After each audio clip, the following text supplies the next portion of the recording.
Welcome to SR7 TV news bulletin. ముందుగా headlines. Parliament సమావేశాలు సజావుగా సాగాలి, ప్రధాని మోదీ పిలుపు.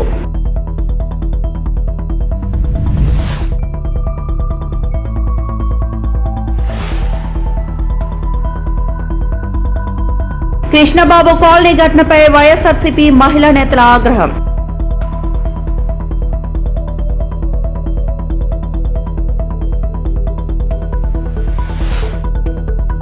బాన్సువాడ ఘటనపై స్పందించిన తెలంగాణ ప్రభుత్వం, హరీష్ రావు ఆగ్రహం. పార్లమెంట్ వర్షాకాల సమావేశాలు సజావుగా నిర్మాణాత్మకంగా ఫలవంతంగా సాగాలని ప్రధాని నరేంద్ర మోడీ అన్ని రాజకీయ పార్టీల ఎంపీలకు పిలుపునిచ్చారు. దేశ అభివృద్ధికి ప్రతి సభ్యుడు బాధ్యతాయుతంగా సహకరించాలని ఆయన కోరారు.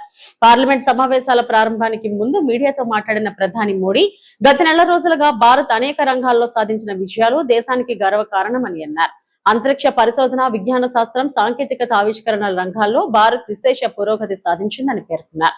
ప్రైవేట్ రంగ సంస్థ స్కై రూట్ ఏరోస్పేసెస్ విజయవంతంగా రాకెట్ ప్రయోగించడం, అంతరిక్ష రంగంలో భారత్ అంతర్జాతీయ స్థాయిలో తన స్థానాన్ని మరింత బలోపేతం చేసుకోవడం సంతోషకరమని తెలిపారు. అలాగే హైడ్రోజన్ ఇంధనంతో నడిచే రైలు వ్యవస్థల అభివృద్ధి వంటి రవాణా సాంకేతికతలోనూ భారత్ ముందంజలో ఉందని ప్రధాని చెప్పారు. ఈ విజయాలు దేశ యువత ప్రతిభకు, వారి ఆశయాలకు నిదర్శనమని పేర్కొన్నారు. मानसून हो या मानसून सत्र, अगर दोनों प्रोएक्टिव हो तो बहुत ही प्रोडक्टिव होते हैं.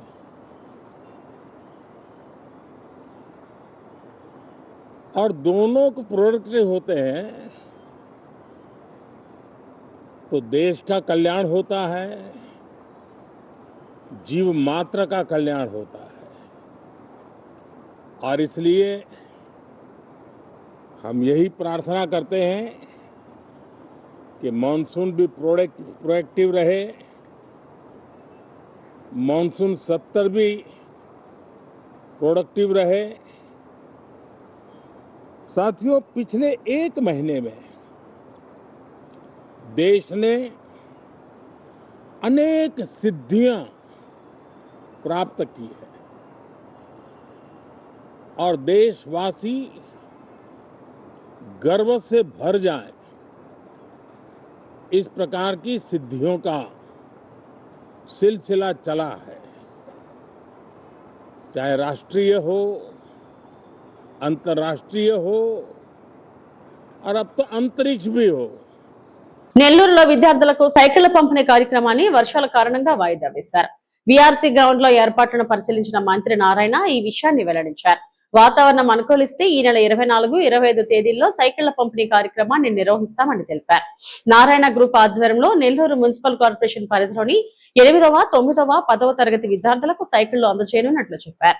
అలాగే 7వ తరగతి విద్యార్థులకు సంక్రాంతి సెలవుల అనంతరం సైకిళ్ల పంపిణీ చేయనున్నట్లు మంత్రి నారాయణ వెల్లడించారు. నెల్లూరు సిటీలో ఒక 15 హై స్కూల్స్ ఉన్నాయి, అదేవిధంగా రూరల్లో కూడా స్కూల్స్ ఉన్నాయి. ఈ అన్ని స్కూల్స్లో ఉండే పిల్లలకి 8th క్లాస్ నుంచి 10th క్లాస్ దాకా సైకిళ్ళు ఇవ్వమని మా పిల్లలకి నేను చెప్పడం, వాళ్ళు వెంటనే దాన్ని యాక్సెప్ట్ చేసి దాదాపు 7,000 సైకిళ్ళని తెప్పించారు.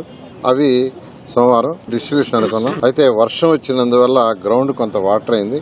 అందుకని ఈ వచ్చే ఫ్రైడే కానీ సాటర్డే కానీ వర్షం యొక్క ఫోర్కాస్టింగ్ చూసుకుని ఇవి డిస్ట్రిబ్యూట్ చేస్తాం. ఇప్పుడు 8, 9, 10కి ఇస్తున్నాం. 7వ తరగతి చదువుతున్న పిల్లలు, చిన్న పిల్లలు, వాళ్ళకి ఇస్తే ఏదన్నా సరిగా ఈ యొక్క ట్రాఫిక్ రోడ్లలో ఏదైనా ఇబ్బంది అవుతామనంటే వాళ్ళకి జనవరిలో ఇచ్చేటట్టుగా ప్లాన్ చేశాం. ఏపీలో మహిళలకు రక్షణ లేకుండా పోయిందని వైఎస్ఆర్సీపీ మహిళా నేతలు తీవ్ర ఆవేదన వ్యక్తం చేస్తున్నారు. నగరంలోని కృష్ణబాబు కాలనీలో జరిగిన కీచక ఘటనపై వాళ్లు తీవ్రంగా స్పందించారు. సోమవారం బాధితురాల కుటుంబాన్ని పరామర్శించిన అనంతరం మీడియాతో మాట్లాడుతూ చంద్రబాబు ప్రభుత్వంపై ధ్వజమెత్తడంతో పాటు పోలీసుల తీరును తీవ్రంగా తప్పుపట్టారు. వైఎస్ఆర్సీపీ మహిళా అధ్యక్షురాలు వరద కళ్యాణి, మాజీ మంత్రి విడదల రజని, కాకాని పూజిత, నూరి ఫాతిమా, ఉప్పాల హారిక తదితరులు నేతలు బాధితుల కుటుంబాన్ని కలిశారు. బాధితురాలకి ధైర్యం చెప్పి పార్టీ అండగా ఉంటుందని హామీ ఇచ్చారు. వాళ్ళు చెప్పారు, ఆ మహిళ చెప్పింది, ఆ కుటుంబ సభ్యులు చెప్పారు, ఆ మూర్తి అనేటువంటి టీడీపీ నాయకుడు మేము అధికారంలో ఉన్నాం, మీరు ఎలా రిపేర్ చేసుకుంటారో చూస్తా, మీ ఇంట్లోకి నీళ్లు రానియా, ఖచ్చితంగా మాకు 10,000 కట్టాల్సిందే, కడితే గాని మీ పని చేసుకోనియమని చెప్పి ఆయన వాళ్ళని డిమాండ్ చేసినట్టు, మరి ఆ డిమాండ్ చేసి వాళ్ళని ఆఖరికి వాళ్ళ మీద దాడి చేసి మీరెవరికి చెప్పుకుంటారో చెప్పుకోండి. నేను అధికారంలో ఉన్నా, పోలీసులైనా ఇక్కడ ఉన్నటువంటి అధికారంలో ఉన్న ఎవ్వరైనా కూడా నన్ను ఏం చేయలేరు, మీ దిక్కున్న చోటుపై చెప్పుకోండి, మీరు నాకు 10,000 ఇవ్వాల్సిందే అని చెప్పి డిమాండ్ చేసి మరి వాళ్ళ మీద దాడి చేసినటువంటి పరిస్థితులు మరి మీరందరూ కూడా చూశారు, అందరం కూడా చదివాము, విన్నాము, వీడియోలు కూడా చూసాము. అయితే ఈ గొడవ జరగగానే వెంటనే ఆ ఫ్యామిలీ మెంబర్స్ అందరూ కూడా, ఆ మహిళా కుటుంబ సభ్యులందరూ కూడా వెళ్లి పోలీస్ స్టేషన్ లో కంప్లైంట్ ఇచ్చారు.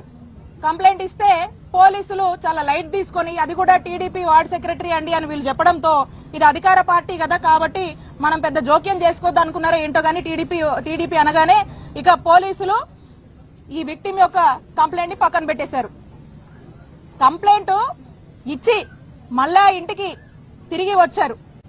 ఈ మహిళ వాళ్ళ కుటుంబ సభ్యులందరూ కూడా తిరిగి ఇంటికి వస్తే, మీరు మా మీద వెళ్ళి మేము అధికారంలో ఉండగా మా మీద కంప్లైంట్ ఇస్తారా, ఎంత ధైర్యం మీకు అని చెప్పి రెండోసారి ఈ టీడీపీ వార్డు సెక్రటరీ ఈ మూర్తి అనే అతను సకుటుంబ సమేతంగా ఇంట్లో ఉన్న అందరినీ ఎంటబెట్టుకుని, మహిళలతో సహా ఎంటబెట్టుకుని 9 మంది వచ్చి మళ్ళా ఈ కుటుంబం మీద దాడి చేశారు. ఏ విధంగా వివస్త్రణకు గురి చేసి ఎంత దారుణంగా ఒక మహిళ మీద దాడి చేశారో మనమంతా కూడా చూసాము. ఇది ఎంత బాధాకరం అంటే అంత బాధాకరం, అంత దారుణమైనటువంటి ఘటన చోటు చేసుకుందంటే అధికార మదం, అహంకారం, కళ్ళు నెత్తికెక్కడం, వీళ్ళ మామూళ్ల కోసం ఎక్కడి దాకా కూడా దిగజారారో ఈ రోజున మనకు అర్థమవుతుంది. రాష్ట్ర వ్యాప్తంగా కూడా ఏ వార్డులో గాని, ఏ గ్రామంలో గాని ఎవరన్నా ఇల్లు కట్టుకున్నా ఇంటికి సంబంధించి ఇసుక గాని, మట్టి గాని, లేకపోతే ఇటుకలు గాని ఏ మెటీరియల్ తెచ్చి ఇంటి ముందు పెట్టుకున్నా టీడీపీ వాళ్ళకి మామూలు ఇవ్వాలి. ఏమంటే మేము అధికారంలో ఉన్నాం, మీరు ఏది చేయాలన్నా మాకు ఇవ్వాలి.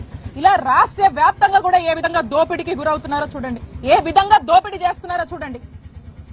ఇంద్రమ్మ పాలనలో మహిళలకు రక్షణ లేకుండా పోయిందని మాజీ మంత్రి deputy floor leader Harish Rao విమర్శించారు. వాన్సవాడ మాతా శిశు ఆసుపత్రిలో చికిత్స వికటించి నిమ్స్ ఆసుపత్రిలో చికిత్స పొందుతున్న బాలితులను హరీష్ రావు పరామర్శించారు. అనంతరం హరీష్ రావు మీడియాతో మాట్లాడుతూ, ఈ ఘటన జరిగిన 10 రోజులవుతున్నా ప్రభుత్వం నుంచి కనీస స్పందన లేదని మండిపడ్డారు. ఇంత జరిగినా ప్రభుత్వం ఎందుకు విచారణ జరపడం లేదని ప్రశ్నించారు. బాధ్యులైన వారిపై వెంటనే కఠిన చర్యలు తీసుకోవాలని డిమాండ్ చేశారు. 5గురు బాలింతలు నిమ్స్ లో చికిత్స పొందుతున్నారని హరీష్ రావు తెలిపారు. వీరిలో 3 డయాలసిస్ పై ఉన్నారని పేర్కొన్నారు. తెల్ల రక్త కణాలు తగ్గాయి, కిడ్నీ, లంగ్స్ ఇన్ఫెక్షన్లతో బాధపడుతున్నారని చెప్పారు. బాధితుల నుంచి పసిగుడ్డులకు ఇన్ఫెక్షన్ సోకిందని తెలిపారు. బాలింతల నుంచి పాలు తాగడం వల్ల నీలోఫర్ లో పసిగుడ్డులు చికిత్స పొందుతున్నారని ఆవేదన వ్యక్తం చేశారు. బాలింతలు పూర్తిగా కోలుకోకుండా పసిగుడ్డులను ఎవరు చూసుకుంటారని హరీష్ రావు ప్రశ్నించారు. రాష్ట్ర ప్రభుత్వం నుంచి కనీస స్పందన కూడా లేదు.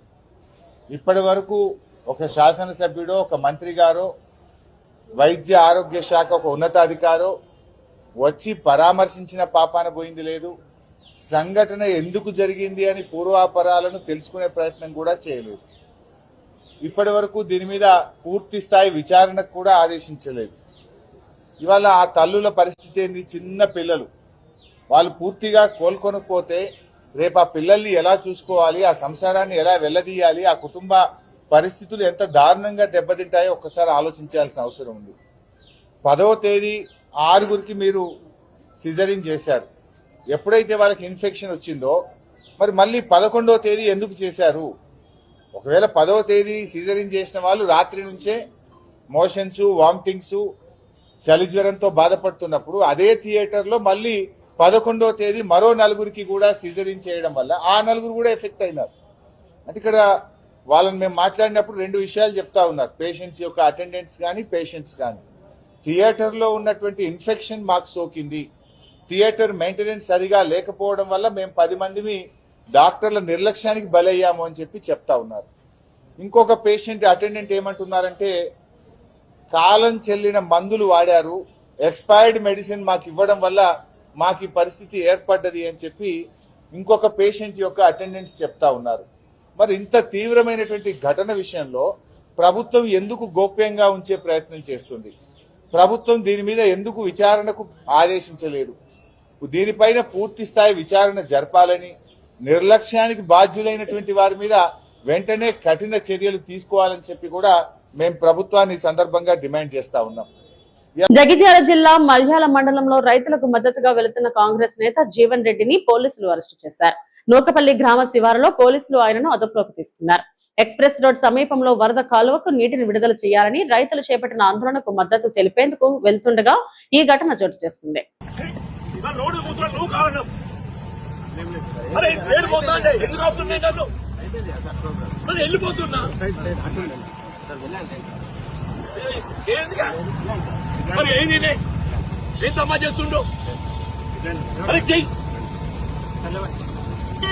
స్టేట్ పోతాం తెలుసు ప్రజాస్వామ్యం మాట్లాడుకోలేదా?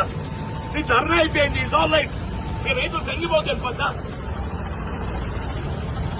ఏం నడుస్తుంది ఏంది అంటున్నాను నేను. నీ చక్క బండ్ల పోయేటోళ్ళు బండి ఆపి నేను రోడ్డు మీద కూర్చొని కారణం పోయి పెద్ద మనిషి, నేను రోడ్డు మీద కూర్చొని కారణం పోయి పెద్ద మనిషి అంటున్నాను. ఏ బండ్లు అవుతున్నాయంటే నువ్వు కారణం. బండ్లు అవుతుంటే ఎవరి కారణం? అన్న సాక్ష్యం మా పార్టీ సోదరులందరూ కూడా, మా పార్టీ సోదరులు కూడా సాక్ష్యం అని చెప్పి అంటున్నా. నేను స్టేట్ పోతుంటే ఏదైతుందో నిజంగా బండి దిగి రోడ్డు కూర్చున్న పరిస్థితి ఎవరు పట్టుకొచ్చిందే? మాట్లాడే హక్కు లేదా? ఫ్రీడమ్ ఆఫ్ స్పీచ్ లేదా? రైతుల సంఘీభావం తెలిపద్దా? నేను రైతులు అన్నమో రామచంద్ర అని చెప్పిన వాళ్ళు ఏదైతుందో నోటికాడు కూడెత్త కొడుతుంటే తాగుతాడు నీళ్లు లేకుంటే వాళ్ళు ఏదైతే వరదకాలు ధర్నా చేసిండు. మీరు ధర్నా లేపింది అయిపోయింది, ధర్నా లేపింది అయిపోయింది బాబు. అయినాక కూడా మీరు ఏం అరాచకం? ఇప్పుడు ధర్నా లేదక్కడ, రైతులు డిస్పర్స్ అయిపోయారు. ఎందుకు నేర్చుకుంటాను నేను? మరి నేను వెళ్ళిపోతాను. కడప జిల్లా సుండుపల్లి మండలంలో నిబంధనలకు విరుద్ధంగా నిర్వహిస్తున్న కొన్ని ప్రైవేట్ ప్రథమ చికిత్స కేంద్రాలపై జిల్లా అధికారులు ఆకస్మికంగా తనిఖీలు చేపట్టారు. అనుమతులు లేకుండా వైద్య సేవలు అందిస్తున్నట్లు గుర్తించిన కేంద్రాలను వెంటనే సీజ్ చేసి నిర్వాహకులకు నోటీసులు జారీ చేశారు. ఈ సందర్భంగా జిల్లా అధికారి మాట్లాడుతూ అనుమతులు లేకుండా వైద్య సేవలు అందించడం పూర్తిగా చట్టవిరుద్ధమని స్పష్టం చేశారు. ప్రథమ చికిత్స కేంద్రాల్లో కేవలం ప్రథమ చికిత్స మాత్రమే అందించాలని, పూర్తి స్థాయి వైద్యం నిర్వహించడం నిబంధనలకు విరుద్ధమని తెలిపారు. చిన్నపిల్లలు, వృద్ధులు, గర్భిణీలు, అలాగే అత్యవసర వైద్యం అవసరమైన రోగులను వెంటనే సమీప ప్రభుత్వ ఆసుపత్రి లేదా గుర్తింపు పొందిన ప్రైవేట్ ఆసుపత్రులకు తరలించాలని సూచించారు.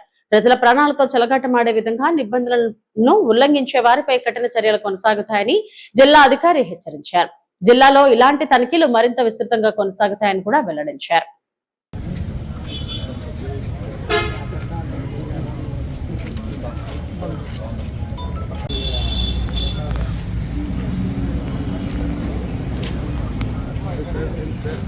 మనకు వైలేట్ చేయడం వల్ల మనం సీజ్ చేయాల్సి వచ్చింది ఈరోజు.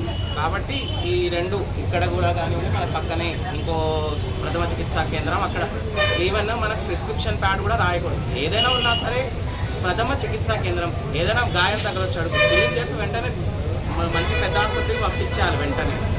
అది తప్పించి ఇంజక్షన్లు వేయడం కానివ్వండి, వాళ్ళు స్వతహాగా మాత్రలు రాసివ్వడము, మందులు రాసివ్వడము, వాళ్ళు నెబులైజేషన్ పెట్టడం అనేది పీడియాట్రిషియన్ డాక్టర్స్ ఎంతో ఆలోచించి ఎంత డోస్ పెట్టాలి అని, పిల్లోడు ఎంత వెయిట్ ఉన్నాడు, ఎంత వయసు, ఎన్ని రోజులు పిల్లోడు అని క్యాల్కులేట్ చేసి మరీ వేస్తారు. కానీ అలాంటివి కాకుండా మనం ఇష్టానుసారం నెబులైజేషన్ పెడితే పిల్లలకి ఊపిరితిత్తుల్లో ఇంకా ఇన్ఫెక్షన్ ఎక్కువయ్యే ఛాన్సులు ఉంటాయి.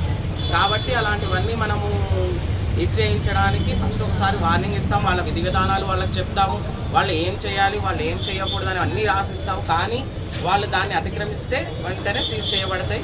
ఇప్పుడు మీ ద్వారా నేను తెలియజేసుకునేలాగా ఈ మండలంలో మిగతా వాళ్ళు అంటే మనము ఈరోజు 1-2 ఏదైతే సీజ్ చేస్తామో అవి మినహాయించి ఏవైనా మళ్ళీ వాళ్ళు అతిక్రమించినట్టు మనకు ఒక చిన్న నోటీస్ వచ్చినా ఖచ్చితంగా ఆ రోజు సీజ్ చేయబడతాయి. కాబట్టి మీరు వాళ్ళు ఏమేమి చేయాలి, ప్లస్ పేషెంట్స్ కూడా ప్రతిదీ కూడా అంటే మనకు వాళ్ళు ప్రథమ చికిత్స అందిస్తున్నారనేసి ప్రతి దానికి వాళ్ళపైన డిపెండ్ అవ్వకూడదు. ఎందుకంటే మనకు ఒక రోగిని ఒక ట్యాబ్లెట్ ఇచ్చేటప్పుడు ఇంకో ట్యాబ్లెట్ ఇవ్వగలుగుతామా లేదా, వాళ్ళకి ఏమైనా కాంట్రాఇండికేషన్స్ ఉన్నాయా, వాళ్ళకి ఏమైనా ఇబ్బందులు ఉంటాయా? ఎందుకంటే కొంతమంది కిడ్నీ రోగులు ఉంటారు, వాళ్ళకి కొన్ని తాడిపత్రిలో నిర్వహించిన సమావేశంలో టీడీపీ మాజీ ఎమ్మెల్యే జేసీ ప్రభాకర్ రెడ్డి వైఎస్ఆర్సీపీ నాయకులపై తీవ్ర విమర్శలు చేశారు. ప్రాజెక్టులు, రిజర్వాయర్లు, కాలువలపై సరైన అవగాహన లేకుండానే వైసీపీ నాయకులు కేవలం ఉనికి కోసం పర్యటనలు చేస్తున్నారని ఆరోపించారు. రిజర్వాయర్లలో తూములు ఎక్కడ ఉన్నాయి, కాలువల నిర్మాణం ఎలా ఉందో కూడా తెలియకుండా మాట్లాడుతున్నారని విమర్శించారు.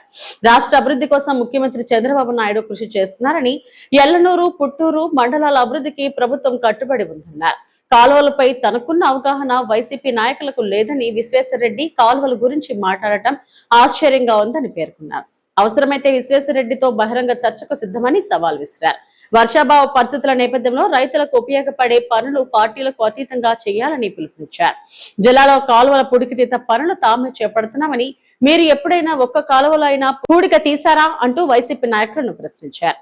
రైతుల కోసం అవసరమైతే తానే సొంతంగా ఖర్చు పెట్టేందుకు సిద్ధమని తెలిపారు. అలాగే టీడీపీ నాయకులు ప్రజల్లోకి వెళ్లి ప్రభుత్వం చేపడుతున్న అభివృద్ధి కార్యక్రమాలను వివరించాలని, పనులతోనే ప్రజల విశ్వాసాన్ని గెలుచుకోవాలని జేసీ ప్రభాకర్ రెడ్డి పిలుపునిచ్చారు. నిన్న వైఎస్ఆర్ వాళ్ళు కింద్రి నీవా అక్కడ పోయి పెద్దగా అంతగా పోయినారు. నేను ఒకటే అడుగుతాను, దాంట్లో చాలా మంది నాయకులు ఉన్నారు, విశ్వేశ్వరరెడ్డి తప్పనిచ్చే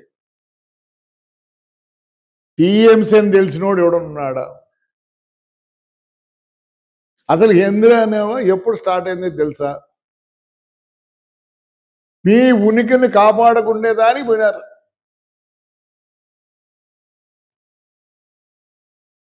మరి విశ్వేశ్వరరెడ్డి మొన్ననే కొద్దిగా ఇరిగేషన్ గురించి కూడా పొగిడినాడు. నేను ఎప్పుడు చెప్తాను కదా, ఏమన్నా అంత తెలుసు అంటే విశ్వేశ్వరరెడ్డి తెలుసు. మా ఇక్కడ 2 మండలం, పుట్లూరు మండలం, ఎల్లూరు మండలం నుంచి కూడా పోయినారు. మా ఊర్లో కూడా ఒక నాయకుడు పోయినాడు. అంత దూరం ఎందుకు మీకు? ఏ పొద్దున్న ఎల్లనూరు కాలువ, మన నార్పల్లదా కాలువను చూసినారా? ఏ పొద్దున్న ఇళ్ళ కోసం ఒక్కరోజు పోరాడినారా? ఏ రోజైనా ₹1 ఖర్చు పెట్టినారా? ఏదో పెద్ద ఆయన విశ్వేశ్వరరెడ్డి పోతాంటే మీరు పోయినారు. ఏ కాలువ ఎక్కడ పోతుంది, ఏ కాలువ ఎక్కడ డిస్ట్రిబ్యూటర్ ఉందో తెలుసా మీకు? విశ్వేశ్వరరెడ్డి గారు ఇలాంటి నాయకులు నేర్చుకొని పోతే ఎట్లా? కూటమి ప్రభుత్వం కష్టపడుతోంది, పనిచేస్తోంది. మరి విశ్వేశ్వరరెడ్డి గారిని అడుగుతానా, అన్నా నువ్వు అంతో ఇంతో తెలుసు దాని గురించి? మరి వెనకజేల దానికి 5 కోట్ల అన్ని నుంచి వచ్చింది. అంతకుముందు మీరేమో ₹1 ఖర్చు పెట్టినారా? కెనాల్కు 1,50,00,000 ఇచ్చారు. ఎవరేమో ఎప్పుడో పెట్టారా? చెప్పు, నువ్వు చెప్పు. అంతైతే నీకు పేరుంది. నీళ్ళ విషయానికి వచ్చేదానికే వీళ్ళందరినీ ఊరికి పిలుచుకోవద్దు. ఈ నాయకుడు కాలువ తెలియదు, లేకపోతే ఏడ ముందు కూడా తెలియదు. ఎల్లూరు మండలంలో ప్రతిసారి మేము కష్టపడతాం. ఎందుకంటే మమ్మల్ని సాకింది, మమ్మల్ని సమితి ప్రెసిడెంట్ నుంచి సాకింది పుట్టూరు మండలం, ఎల్లూరు మండలమే. జగిత్యాల జిల్లా కోరట్లలో తెలంగాణ రక్షణ సేన నిర్వహించిన పాంచజన్య సంకల్ప సభ రాజకీయ వర్గాల్లో హాట్ టాపిక్ గా మారింది. Party chief Kalvakuntla Kavitha Congress, BRS ప్రభుత్వాలపై తీవ్ర విమర్శలు గుప్పించగా, బీజేపీ సీనియర్ నేత డాక్టర్ రఘు తన అనుచరులతో కలిసి తెలంగాణ రక్షణ సేనలో చేరడం సభకు మరింత ప్రాధాన్యతను తీసుకొచ్చింది. సభలో మాట్లాడిన కల్వకుంట్ల కవిత రాష్ట్రంలో నీటి నిర్వహణ పూర్తిగా విఫలమైందని ఆరోపించారు. సూపర్ ఎలినినో హెచ్చరికలు ఉన్నప్పటికీ ప్రభుత్వం ముందస్తు చర్యలు చేపట్టలేదని, గోదావరిలో నీటి నిల్వలు ఆందోళనకరంగా తగ్గిపోయాయని పేర్కొన్నారు. కాళేశ్వరం ప్రాజెక్టు విషయంలో ప్రజా ప్రయోజనాల కంటే రాజకీయాలకే పెద్దపీట వేస్తున్నారని విమర్శించారు. తెలంగాణ రక్షణ సేన ఆవిర్భావానికి గల కారణాలను వివరిస్తూ అవినీతి, సామాజిక న్యాయం, బీసీల హక్కుల కోసం ప్రశ్నించినందుకే తనపై కుట్రలు జరిగాయని ఆరోపించారు. తెలంగాణ అస్తిత్వం, ప్రజల భవిష్యత్తు కోసం కొత్త రాజకీయ ప్రత్యామ్నాయంగా తెలంగాణ రక్షణ సేనను ఏర్పాటు చేసినట్లు తెలిపారు. యువతకు ఉద్యోగాలు, పారిశ్రామిక అవకాశాలకు ప్రత్యేక ప్రోత్సాహం అందిస్తామని, రైతులకు ప్రభుత్వ కార్యాలయాల్లో ప్రత్యేక కౌంటర్లు ఏర్పాటు చేస్తామని హామీ ఇచ్చారు. బీసీలకు 50% రిజర్వేషన్లు, ఎస్సీ, ఎస్టీ, మైనారిటీల హక్కుల సాధన కోసం తెలంగాణ రక్షణ సేన పోరాటం కొనసాగుతుందని స్పష్టం చేశారు. చివరగా బీఆర్ఎస్ లోకి తిరిగి వెళ్లే ప్రసక్తే లేదని తేల్చి చెప్పిన కల్వకుంట్ల కవిత రానున్న ఎన్నికల్లో తెలంగాణ రక్షణ సేన బలమైన రాజకీయ శక్తిగా ఎదుగుతుందని ధీమా వ్యక్తం చేశారు. సభకు పార్టీ నాయకులు, కార్యకర్తలు, పెద్ద సంఖ్యలో ప్రజలు హాజరయ్యారు. ఉచిత వైద్యం ఎంత పెద్ద హాస్పిటల్కి పోయినా, ఎంత పెద్ద రోగమైనా, మన తెలంగాణలో ఏ ప్రైవేట్ హాస్పిటల్కి పోయినా ఉచిత వైద్యం ఖచ్చితంగా మన కుటుంబంలో ప్రతి ఒక్కరికి మీ ప్రభుత్వమే దగ్గరుండి కడతది. నేను ఈ 2 మాటలు చెప్పగానే అన్ని పార్టీలలో మొగోళ్ళే ఉన్నారు కదా, అన్ని పార్టీలలో అన్నలే ఉన్నారు, తండ్రులే ఉన్నారు. వాళ్ళందరూ నా మీద పడిపోయారు. యాడికెళ్ళి ఇస్తావు, పైసలు ఏడున్నాయి అంటారు. నేను ఒకటే మాట చెప్తా ఉన్నా, మీరు తిండి బంద్ చేయండి, మీరు అవినీతి సొమ్ము తినడం బంద్ చేయండి. పేదవాళ్లకు విద్య వస్తుంది, పేదవాళ్లకు వైద్యం కూడా వస్తుంది. నేను లెక్కలేసి చూపిస్తా. ఉట్టిగా మాట్లాడేదాన్ని కాదు, నేను చదువుకున్న దాన్ని దేవుడి దయ వల్ల. ఒకప్పుడు మా అమ్మ కలగన్నది, పట్టుబట్టి నన్ను ఇంగ్లీష్ మీడియం స్కూల్ వేస్తే ఆమె దయతో అమెరికా దాకా పోయి చదువుకొని వచ్చిన. ఆ తెలివితేటలతోనే చెప్తున్నా, ఈ రాష్ట్రంలో ఉన్న బడ్జెట్, ఇప్పుడున్న బడ్జెట్ తోనే ఉచిత విద్య ఇవ్వచ్చు, ఉచిత వైద్యం ఇవ్వచ్చు. మీరు టీఆర్ఎస్ పార్టీని గెలిపించండి, ఈ రెండు నేను ఇచ్చి చూపిస్తాను. పశ్చిమ గోదావరి జిల్లా నర్సాపురంలో 396 జీవో రద్దు చేయాలంటూ దస్తావేజ్ లేఖర్లు పెనాల్టీ చేపట్టారు. సబ్ రిజిస్టర్ కార్యాలయం నుంచి పురవీధుల్లో బైకులతో నిరసన ప్రదర్శన చేశారు. ప్రభుత్వ విప్ బొమ్మిడి నాయకర్, ఆర్డీఓ దాసిరాజులకు వినతి పత్రాలు అందించారు. కొత్త జీవో అమలైతే లక్షలాది మంది లేఖర్ల జీవనోపాధి ప్రశ్నార్థకరంగా మారుతుందని ఆవేదన వ్యక్తం చేశారు. ప్రభుత్వ దృష్టికి తీసుకెళ్లి సమస్య పరిష్కారానికి కృషి చేస్తారని విప్ నాయకర్ వీరికి భరోసా ఇచ్చారు.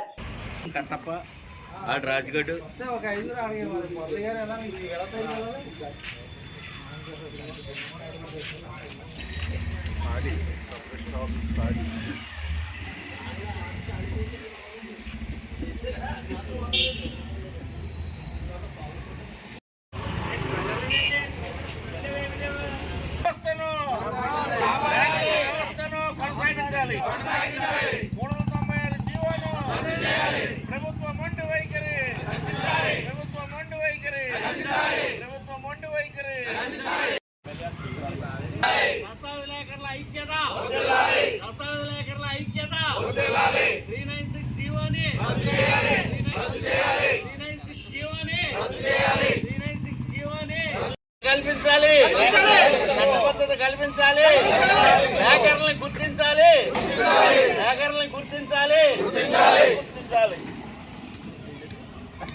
హ్యాకర్ల వ్యవస్థ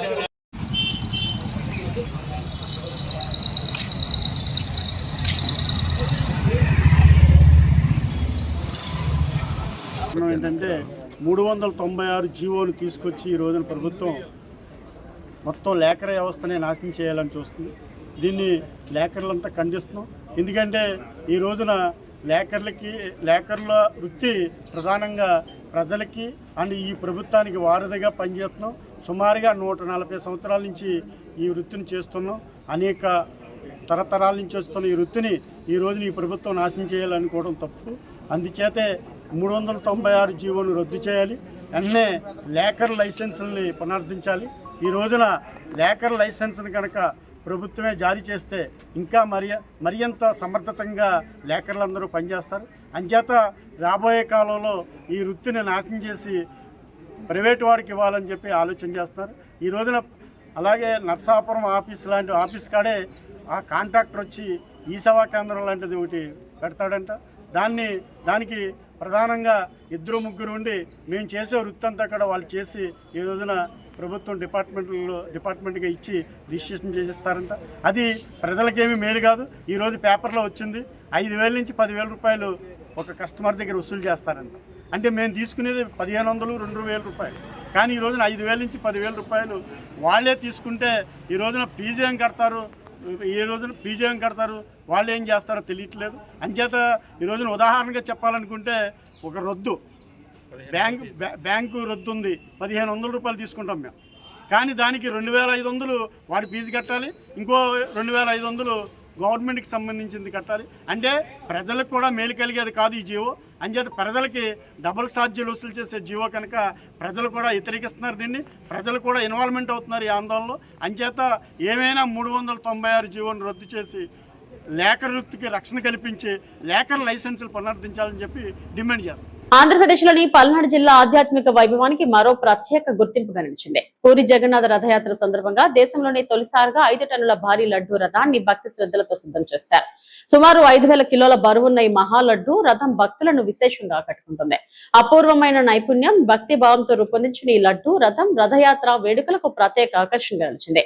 ఈ వినూత్న ఆధ్యాత్మిక కార్యక్రమం పల్నాడు ప్రాంత సాంస్కృతిక వైభవాన్ని, సనాతన సాంప్రదాయాలను ప్రతిబింబిస్తూ భక్తుల్లో విశేష ఆధ్యాత్మిక ఉత్సాహాన్ని నింపింది. ఫేమస్ అన్నమాట పూరిలో రథయాత్ర అంటే.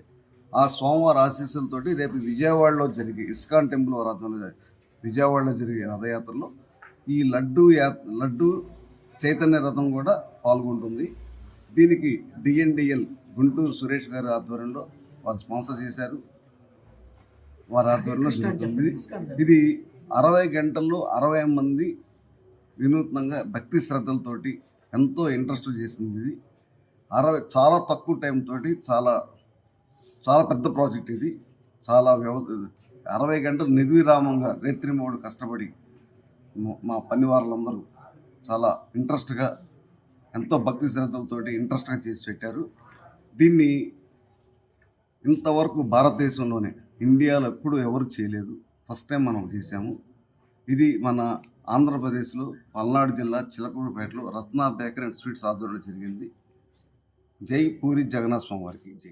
అంబేద్కర్ కోనసీమ జిల్లా అమలాపురంలో గణేష్ ఉత్సవ సమితి జిల్లా కార్యవర్గ సమావేశం జ్యోతి ప్రజ్వలనతో ఘనంగా ప్రారంభమైన ఉత్సవ సమితి సమావేశం. వినాయక చవితి ఉత్సవాలపై ముందస్తు కార్యాచరణ ప్రకటించిన రాష్ట్ర గణేష్ ఉత్సవ సమితి అధ్యక్షులు చలసాని ఆంజనేయులు. మండపాల అనుమతులు, నిమజ్జనం, ఊరేగింపుల వివరాల కోసం ప్రత్యేక యాప్ వినియోగం. కోనసీమ జిల్లాలోని 16 మండలాల్లో గ్రామ కమిటీల ఏర్పాటు చేయడమే లక్ష్యం. ఇప్పటికే పలు మండలాల్లో కమిటీల ఏర్పాటు పూర్తి. మిగిలిన మండలాల్లో త్వరలోనే నియామకాలు. హైదరాబాద్ తరహాలో కోనసీమలోనూ ఘనంగా గణేష్ ఉత్సవాలు నిర్వహించాలి. జిల్లా అధ్యక్షుడు భానుప్రకాష్ పిలుపు. కులాలకు అతీతంగా హిందువులందరూ ఐక్యతతో గణేష్ ఉత్సవాలు జరపాలని విజ్ఞప్తి. ఈరోజు గణేష్ ఉత్సవ కమిటీ డాక్టర్ అంబేద్కర్ కోనసీమ జిల్లా కమిటీ ఆధ్వర్యంలో జరిగినటువంటి సమావేశంలో పాల్గొనటం, భవిష్యత్ కార్యక్రమానికి ఒక సమావేశాన్ని ఏర్పాటు చేసుకుని చర్చించుకోవడం జరిగింది.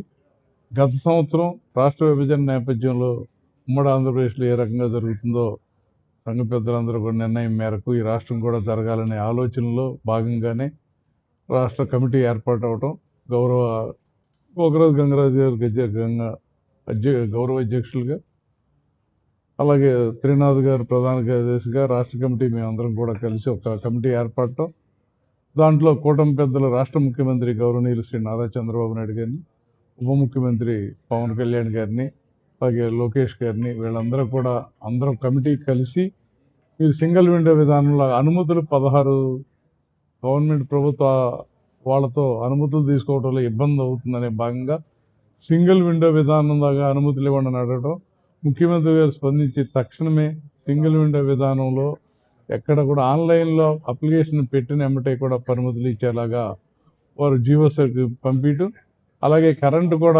తీసుకోవడానికి ఇబ్బంది అవుతున్న పరిస్థితుల్లో కరెంటు కూడా ఇమీడియట్గా కరెంటు సౌకర్యం ఏర్పాటు చేయాలి, ఉచిత కరెంటు కూడా ఇస్తే బాగుంటుందని సూచన మేరకు ముఖ్యమంత్రి గారు తక్షణమే ఆర్థిక ఇబ్బందులు ఉన్నా సరే ఉచిత కరెంటు ఇవ్వడానికి కూడా నిర్ణయం తీసుకుని గత సంవత్సరం చేసిన మేరకు రాష్ట్రం అంతా కూడా ఉత్సవాలు అద్భుతంగా జరగడం జరిగింది.